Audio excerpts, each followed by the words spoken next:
They say temptation doesn't always knock loudly. Sometimes, it just lingers quietly right there beside you.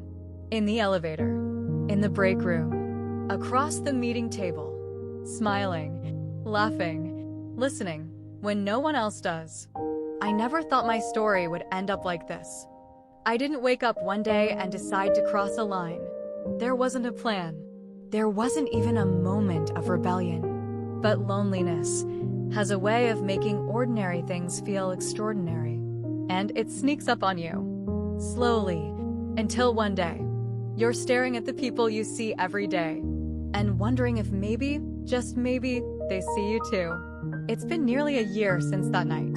The night I let them in, not just into my house, but into the hollow spaces I'd been trying so hard to fill with silence and smiles.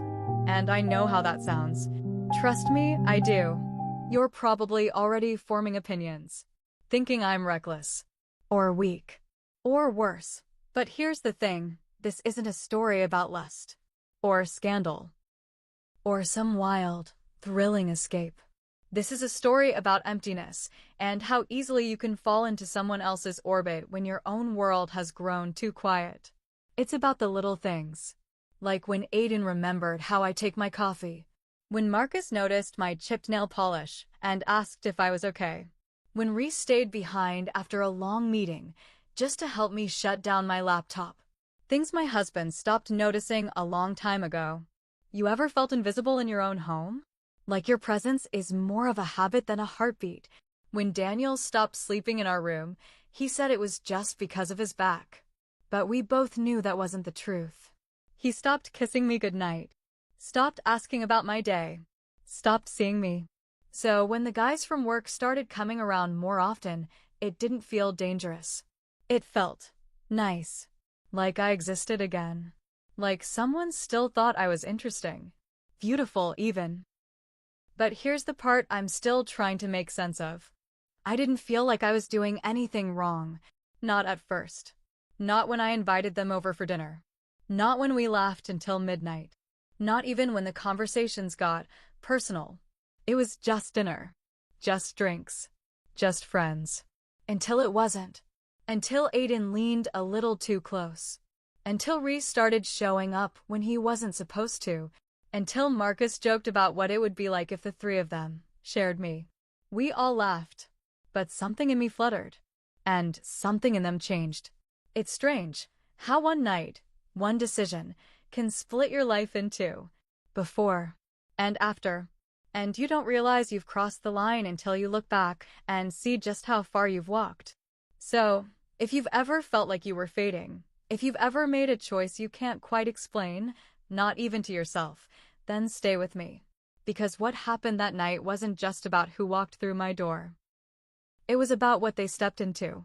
And what part of me never came back out. Subscribe to Heartfelt Tales Unfold to hear the stories we whisper in the dark. The ones we're too afraid to tell out loud. Because sometimes healing begins when the truth is finally spoken. I'm 38, married for 11 years. Team lead at a firm that praises deliverables more than people. Most days, I wear the right smile, say the right things, do the right work. And then I go home, to a man who barely looks up from his screen when I walk in. Daniel used to be different. He used to hold me, ask about my day, care. Now, he says he's just tired, that the stress is piling up, that his back hurts, that the guest room is more comfortable. But we both know, it's not just his back that's keeping us apart. We haven't been intimate in over 6 months, and I stopped counting after that. Breakfast is quiet. Dinner is even quieter. Sometimes, I speak just to hear my own voice. Just to remind myself I'm still here. And then there's work. The place I started dreading, until they came along. Aiden, Reese, Marcus. They're all on my team. All younger, all different in their own ways, but together, somehow, they made the office feel less cold.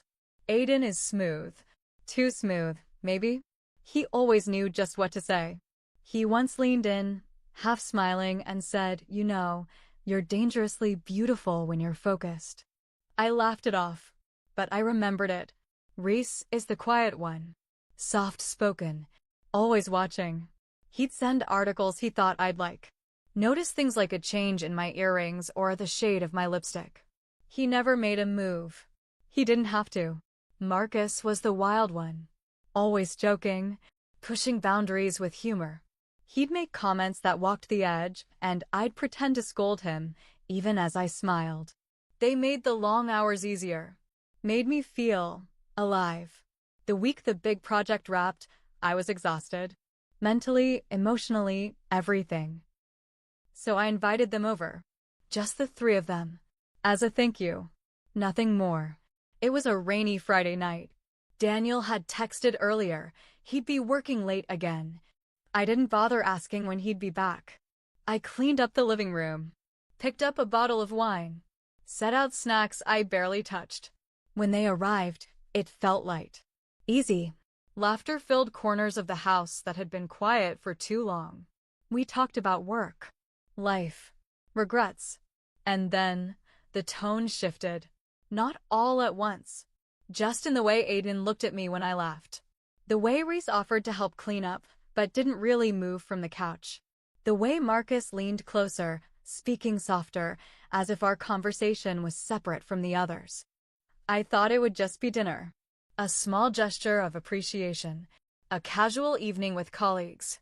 But something else crept into the room. Something warm, and charged, and terribly dangerous. And I didn't stop it. The wine was flowing more than I intended. Not because I was careless, but because, for once, I didn't want to be so careful. Laughter had softened the air. We were no longer colleagues in that moment. Just four people, stuck in the same storm outside, and maybe a different kind of storm inside. That's when Marcus suggested we play a game.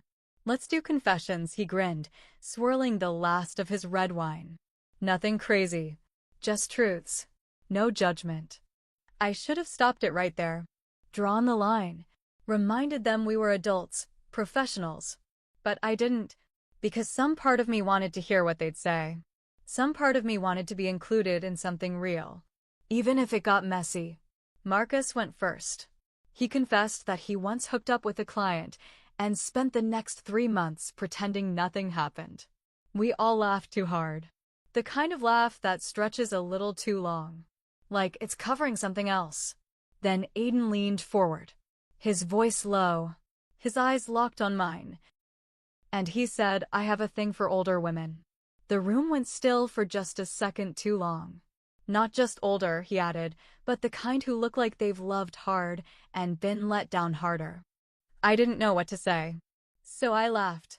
Not because it was funny, but because I felt like crying. Then it was Reese's turn. He didn't say anything at first. Just looked at me. Too long. Too quiet. And in that stillness, I felt something shift. Something unspoken, and yet loud in my chest. It was subtle. No one touched me. No one said anything too bold. But their eyes told a different story. And for the first time in years, I felt seen. Not professionally. Not out of obligation. But as a woman. A person. A presence in the room. The kind of attention that warms you. And terrifies you at the same time. Then my phone buzzed. A text from Daniel. Working late. Might crash at the office. No good night. No question about how my evening was going. Just a line. And with that one message, he handed me the silence I'd been sitting in for months. I didn't reply. I didn't ask if he was okay. I didn't even feel surprised. I just looked around the room, at the wine glasses, the flickering candles, the way Marcus was staring at my legs, the way Aiden's thumb tapped slowly on his knee, the way Reese sat back, still watching me, like he already knew what I was thinking. I could have sent them home. I should have. But I didn't. I just stood up, took the empty wine bottle to the kitchen, and left the door wide open behind me. And one by one, they followed. I couldn't stop thinking about that night. Not in the way you might think. Not because of what happened, but because of everything that almost did. I kept replaying the moments.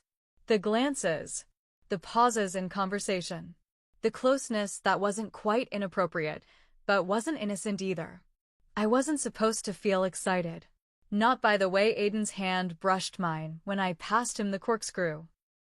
Not by how Marcus leaned in when he spoke, his voice low, like we had our own little secret. Not by the way Reese lingered behind, offering to dry the dishes while the others went back to the living room. We stood side by side, not talking. The hum of the dishwasher. His quiet breath. The tension thick enough to taste. And yet, no one touched me. No one kissed me. No lines were crossed. But I felt it in every cell of my body, and I hated how much I wanted to feel it again. I asked myself why. Why this mattered. Why it moved me. Was I just lonely? Was I bored? Had I gone so long without being noticed that even the smallest gesture felt like something sacred? Daniel didn't say anything when I came to bed that night. Didn't ask about the evening. Didn't ask if I missed him. He didn't notice that I wore the perfume he used to love. Didn't notice the dress I bought just for that night. But Aiden noticed. He said it hugged me in all the right ways. And I pretended not to blush. But I did. I kept telling myself nothing happened. And it didn't. Not technically. But the thoughts I had. The way I let them linger. That wasn't nothing. I wasn't cheating. Not yet. But I wasn't innocent either. And I knew that. I started looking forward to seeing them at work. Started dressing with a little more intention. Started laughing a little louder when they were around. I watched Daniel eat his breakfast like always. Head down. Phone in hand. He didn't even glance at me. But at work. Aiden noticed when I changed my earrings. Reese brought me coffee with exactly 2 sugars and almond milk without asking. Marcus left a sticky note on my desk that said, "Still thinking about Friday. We should do it again." I kept it, tucked inside my planner, like a secret I wasn't ready to throw away. The following Monday, they started dropping by more often. Excuses mostly. Aiden said he left his flash drive at my place. Reese said he had questions about the client meeting. Marcus just showed up and said, "Thought you could use a laugh." And each time, I opened the door. Sometimes, Daniel was home. Sometimes he wasn't. He never asked who they were. He never looked long enough to care. That hurt more than anything. I started to wonder if he'd even notice if I disappeared. If I slowly faded out of his life, would he even miss me? But those 3? They saw me. And maybe that's all it takes. To feel a little dangerous. A little desired. And to let something you thought was impossible start to feel inevitable. It started happening more often. Little drop-ins that turned into hours. Team check-ins, they called it. But there were no notebooks. No laptops. No agendas. Just takeout containers on the coffee table. Movie nights that started at 8 and ended past midnight. And conversations that drifted from work to music to things that felt too personal, too private, but we shared anyway. They never came all at once after that first dinner. It was always 1, maybe 2, but never all 3, not until later. One night, it was just Aiden. He texted around 7, said he had a new wine he wanted me to try. I told myself it was harmless. It was just wine. It was just Aiden. But something about the way he sat on the couch that night, the way he watched me as I tucked my legs under, how his eyes lingered on my knees, how his voice dropped when he asked how I really was, it pulled something loose in me. We talked too long. About marriage. About regrets. About dreams we said out loud, knowing we'd never chase them. At one point, I reached to pour more wine, and my shoulder brushed against his. It stayed there too long. Neither of us moved. I leaned in when I left. He didn't pull back. But nothing happened. Not that night. I stood up first. Created space. Tried to regain control of the room, of myself. That's when Reese walked in. No knock. Just the door opening. I turned, startled, half guilty, though I hadn't done anything wrong. And yet, Reese didn't look surprised. He looked at Aiden, then at me, and nodded, almost like it confirmed something he already knew. I realized then. They'd spoken about it. About me. About the way I'd started looking at them. The way they'd started orbiting closer. Marcus came by the next day. He didn't even pretend to have a reason. He dropped onto the couch, tossed a pillow at Aiden, who was already there, and said, "All right, we gotta figure this out. We can't keep fighting over her." They all laughed. And so did I. But in that laughter, I felt the weight behind the joke. It wasn't just a fantasy anymore. It was circling, brewing. There were glances now that didn't pretend to be innocent. Moments of silence that said too much.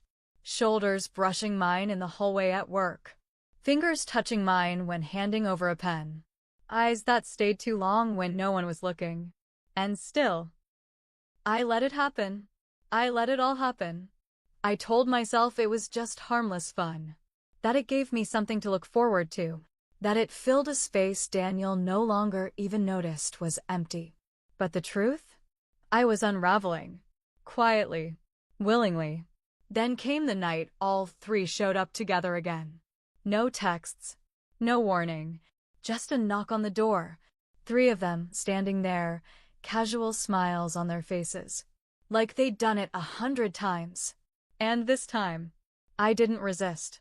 That night, something in the air was different before the door even closed behind them. The way they looked at me, no more masks. No more pretending this was just another evening. I could feel my heart pounding before we even said a word. We didn't bother turning on the TV. No one asked about work. We sat close, too close on the couch, knees touching, shoulders brushing. Wine glasses passed from hand to hand, but no one was drinking for the taste. We talked about relationships. The lies we tell ourselves to keep going. The things we wish we could say out loud but swallow instead. Marcus leaned in first, his knee pressing against mine. He looked right at me, not grinning this time, just open, honest, searching. Aiden's hand found mine, fingers tracing absent circles on my skin.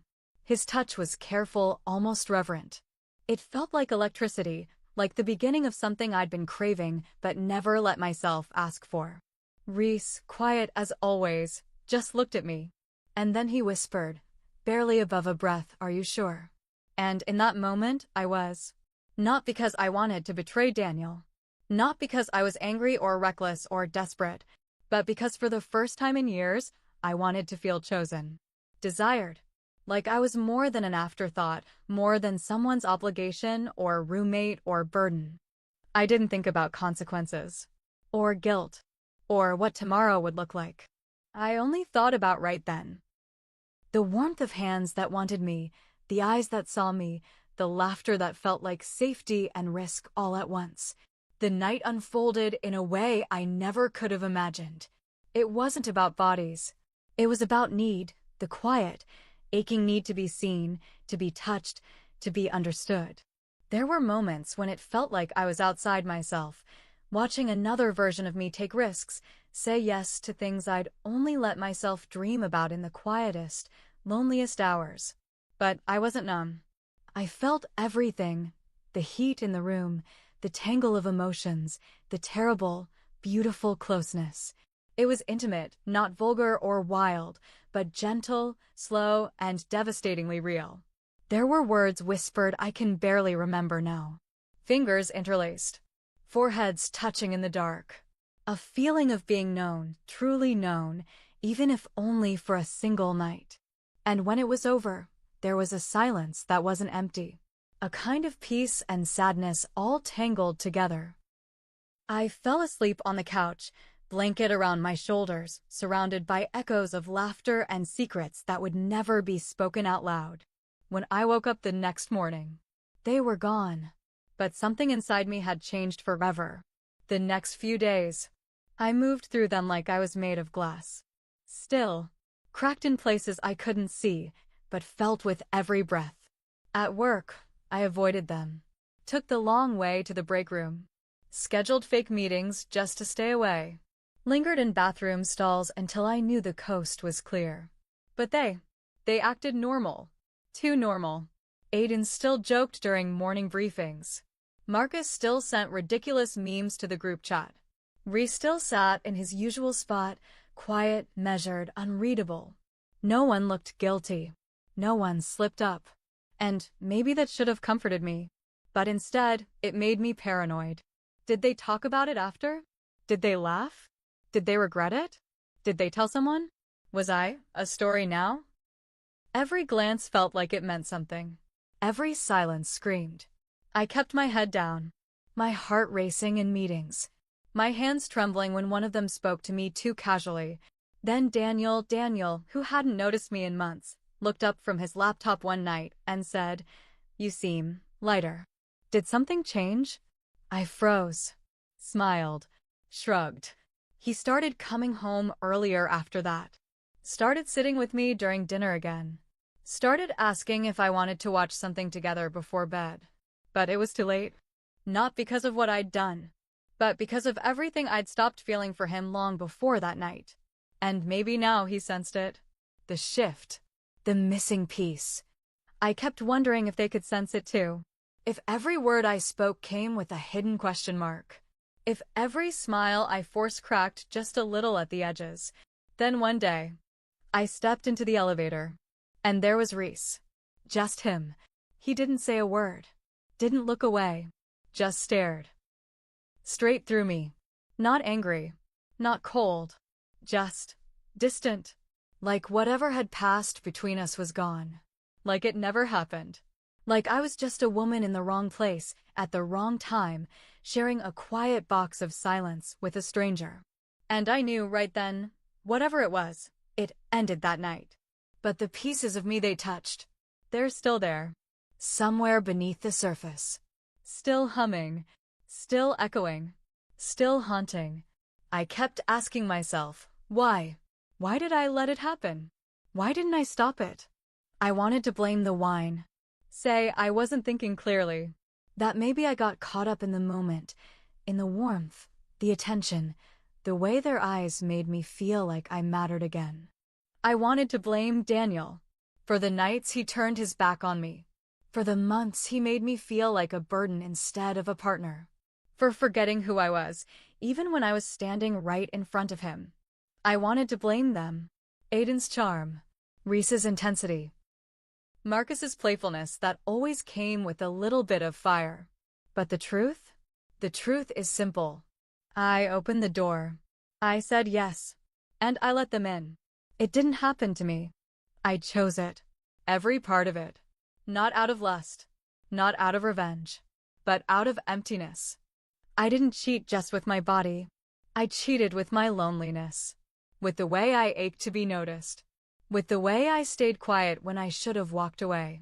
I cheated with my silence, every time I smiled and pretended I was fine. Every time I held back tears over dinner. Every time I brushed off my own needs because his were louder. What does that make me? A bad wife? A desperate woman? A cautionary tale? I used to judge women like me. I used to think she should have just left. She should have known better. She must not love her husband. But now I see them differently.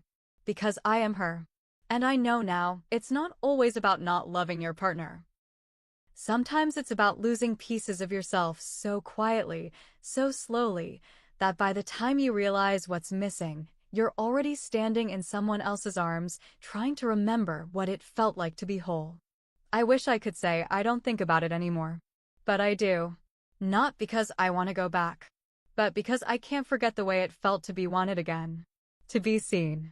Even if it was only for a moment. Even if it cost me something I can never quite get back. Have you ever made a choice, not because you wanted to, but because you didn't know how to say no?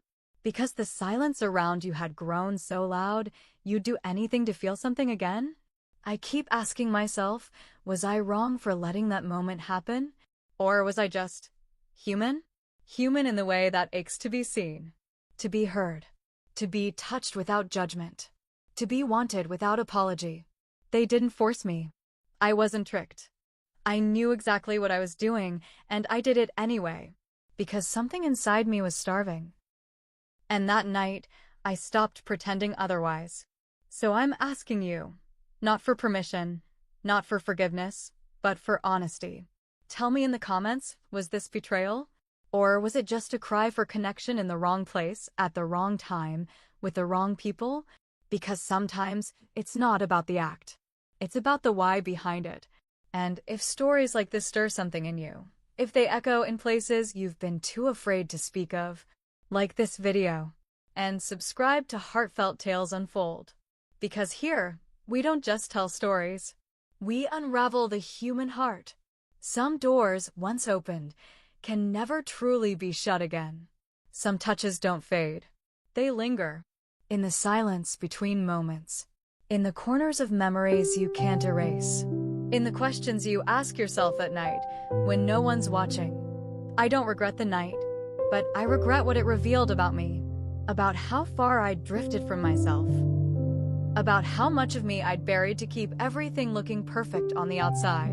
In the end, it wasn't the three of them who changed me.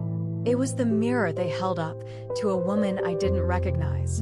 A woman who forgot what it meant to feel alive, to feel desired, to feel like she mattered.